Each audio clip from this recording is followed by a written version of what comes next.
አንድ ጊዜ እንዳታሳልፉት እየሰማችሁ ነው። ቅዱስ አርሳኒዮስ ከዕለታት አንድ ቀን ከባህር ዳርቻ ቁጭ ብሎ እያለ ተመስጦ መጣበትና አንድ ሰው ውሃ ከባህር ላይ እየጠለቀ በእንስራ ይጨምራል። ከባህር ይጠልቃል ወደ እንስራ እና የሚገርመው ነገር ግን እንስራው ነዳላ ወይም ቀዳዳ ስለሆነ ውሃው ሊሞላለት አልቻለም። እና አርሳኒዮስ አየና ይህ ሰውዬ ጅል ነው እንዴ እንስራውን አያየው ብሎ አለ። እዛ መልአከ እግዚአብሔር ምን አለው? ና የባሰ ላሳይህ ብሎ ጎተት አድርጎ ይዞት ሄደ። ሁለተኛ ሰው ደግሞ እንጨት የሚፈልጥ ሰው ነው። እንጨት ይፈልጣል፣ ይደረድራል፣ ይፈልጣል፣ ይደረድራል፣ ይፈልጣል፣ ይደረድራል። ፈልጦ ከደረደረ በኋላ አነሳዋለሁ ብሎ ሲል ይከብደዋል። ሲከብደው እንደገና እየፈለጠ መጨመር ጀመረ። ተቃራኒ ነገር ማለት መቀነስ ነው አይደል የነበረበት?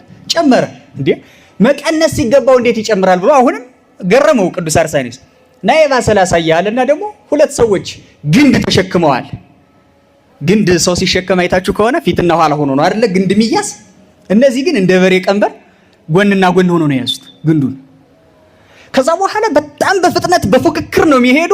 በሩ ላይ ሲደርሱ ሁለቱም መግባት ስለፈለጉ በፉክክር መግባት አልቻሉም። አጋድሞ ነው የያዙት። አንዱን ቢያስቀድሙ መግባት ይችሉ ነበር። አሁንም ገረመው። የኒህን የሶስቱን ሰዎች ምስጢር ተርጉመህ ንገረኝ አለው መልአከ እግዚአብሔር። እዛ መልአከ እግዚአብሔር ምን ብሎ ተረጎመለት ይላል? መጀመሪያ ያያየኸው ውሃ ሲቀዳ በእንስራ ያየኸው ሰው እንስራ በተባለ ሰውነቱ ላይ የምግባር ውሃን ሁሉ ይቀዳል። ይጾማል፣ የጾም ውሃ ይቀዳል። ይመጸውታል፣ የምጽዋት ውሃ ይቀዳል።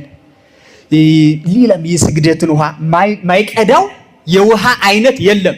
ነገር ግን ፍቅር የተባለ ቀዳዳ ስላለበት ያ ሁሉ ምግባሩ በዚያ ክፍተት ፈሶ ያልቃል። 100 ስግደት እንዴ እሺ ስግደት ሲባዛ እሺ ጾም ሲባዛ እሺ ምጽዋት ሲባዛ በዜሮ ፍቅር ስንት ነው የሚመጣ? እግዚአብሔር ደምሮ ነው አባስቶ ነው የሚከፍለን። በእርግጥ በካልኩሌሽን አይከፍልም። ግን እስኪ ቆይ አሁን 100 ብር ብትሰጡ ስንት አድርጎ ነው የሚሰጣችሁ? ካልኩሌሽን የለም። ምሳሌውን ነው የምፈልገው። እየሰማችሁ ነው? 100 ብር ብትመጸውቱ ስንት አድርጎ ነው የሚሰጣችሁ?